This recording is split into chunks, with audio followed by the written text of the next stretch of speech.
All right, welcome to what is it? Wednesday, the 9th of June. Prepping for the LSAT with Tony Wurst. I am Tony, and I'm prepping for the LSAT for August 2021. We are using LSAT Max. Basically, the point of this video series is I'm every day making a little video on what I did the day before and what my plan is for this day. There's two main focuses. Number one, I had a lot of videos that I watched while I was getting ready to think about going to law school, and um, just that's the way we do things nowadays. For the most part, people watch videos, and I was really thankful for those people who did put up videos about their LSAT journey, so that I could look in and see what I was getting myself into. And so my hope is that this video will help those who are coming after me. And obviously, there are some people here who are watching as we go, and I really appreciate you, man, especially when you make comments, and we can go back and forth. Thanks, Julio. Also, appreciate the likes. And anyway, so the point, the 2 points are: number one, to help others that might be might get something out of watching others do this process, to kind of highlight what LSAT Max is, what it's like to use LSAT Max. So those who are seeking information about LSAT Max could kind of browse through my videos and get a taste of what LSAT Max is like. And then secondly, it helps me because I need to verbally process things. I can do things abstract in my mind, and I'm fine with that, but I definitely convert things uh, to long-term memory and more useful information as I verbally process them. I learn that way. So, what we will talk about quickly today is what I did yesterday and my plan for today. So, yesterday I did some strengthening questions, and you can see here I just did about 10 or 14 of the different question types. My results are back. Look at that. So, or maybe these weren't the ones that disappeared. Anyway, we have 4 out of 14 that I missed on these. My LSAT tutor, I actually purchased the LSAT Max course along with some hours of tutoring. And the tutor that I have, Chris, is doing an excellent job. Thank you, Chris. He recommended that I not do all of the drill questions on every one of the lessons, because the video or the drill questions will be there for me to do later. So you can see from a calendar. Let me pull up the calendar here. Study calendars, and August 2021 is the one I'm using. As you get down to the end of your study time, you're practicing and reviewing, and all throughout you'll see there's review all concepts covered to date. Those kind of days are scattered throughout the process here. As a matter of fact, as soon as I finish the multilinear games that I'm on now, I will do a review all concepts to date. I'm doing those backwards because I just didn't want to start reviewing and cut it off in the middle. Whereas it's a lot easier to do that with games or with a lesson, because they have it all laid out for you. Whereas with this, I just felt a little less confident. So I'm going to swap those 2 days, and then tomorrow, planning on taking this diagnostic test. And I know I won't have done these yet, but I need to kind of stay. I'm having to edit the process here because I didn't start on April 6th. I started on May 10th of this year when I actually started studying. So I'm just about to catch up to where I should have been. I'm about a month behind. And so, but that's all right. That basically what that does is that kind of cuts out a bunch of review, which is no good, but that's where I'm at. So I'm doing my best here. Okay, so today I will, or I'm sorry, what we do yesterday. So we did some strengthening questions. I felt like by the end of it, I was kind of getting a taste of it, and I kind of trailed off there. Sorry. The LSAT tutor that I'm using, Chris, he recommended that I not do all the questions. And he said that because I'll be coming back to them later.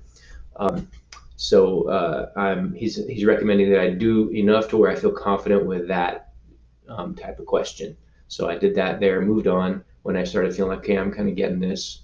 And then there were three types. There's strengthened questions, strengthened with necessary premise, and strengthened with sufficient premise.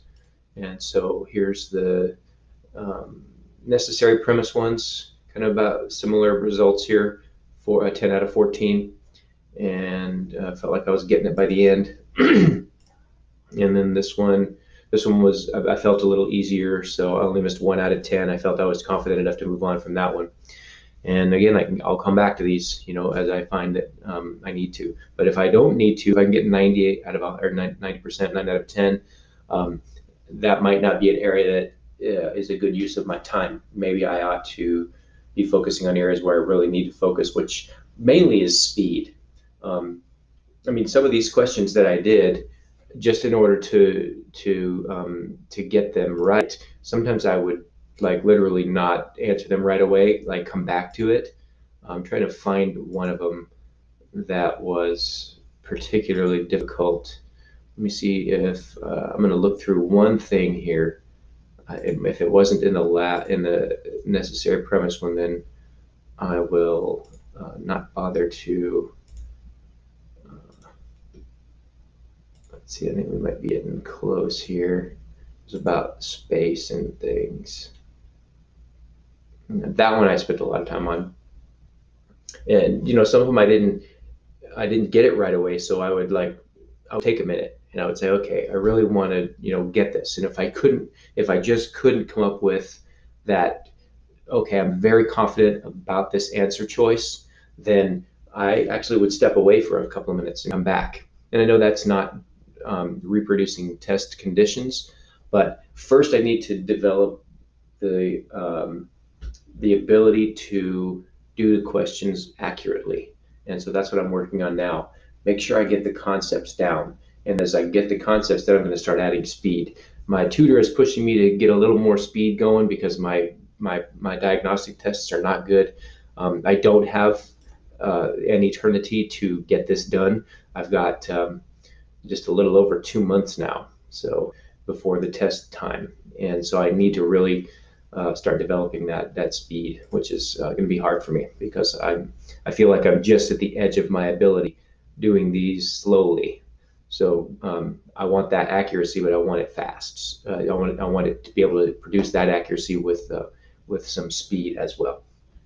So that's what I did yesterday, those three strengthening types of questions. I think I had already finished the video series, and then I just did, it actually had done a few of the strengthening questions and then picked up a few more from the other types. So today I plan on doing multilinear games, which is, let's find that here, multilinear games. Right there. Yesterday I did, one more thing I did yesterday, which is I went to my first live office hours, which was very cool. It was very helpful. I was able to ask live questions of the tutor, and the guy was really great. Robbie was his name. That was like 50 or 60 people on there. So he had his hands full. And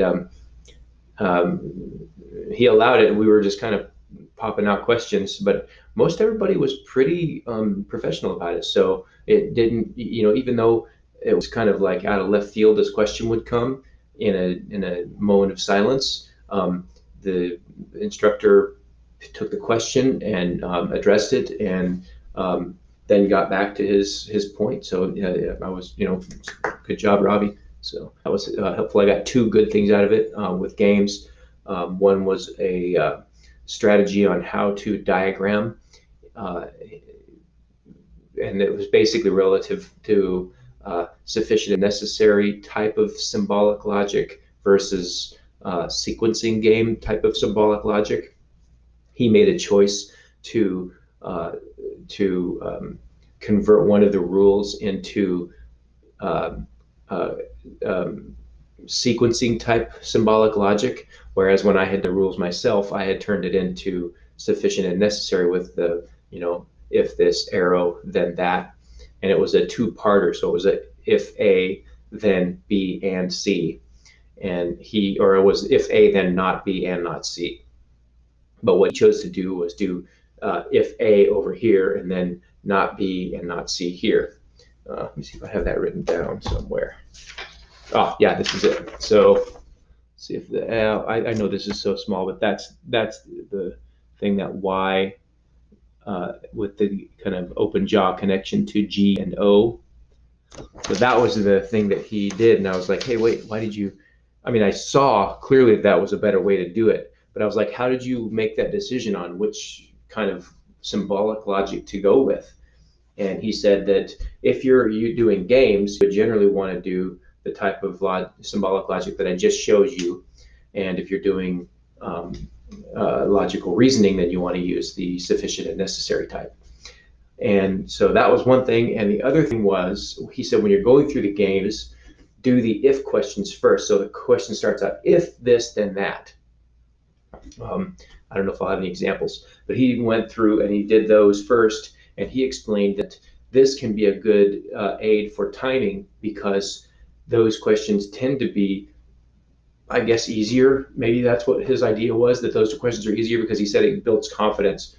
And also, the more questions you can do, it builds momentum. If you can just kind of start getting through them, and you also may be able to make other inferences from those questions. So he suggested that as a strategy. So those are the two things I got out of it. It was a well invested hour last night. And so moving on to today, here we are, multilinear games. That's what I'll do. I'll finish up this video. I've got about half of it watched, and then I'll do a bunch of these games, and then I will break into reviewing. And tomorrow's my diagnostic test, so I gotta get cracking. So thank you for watching. Have a great day. Press the LSAT. See you tomorrow.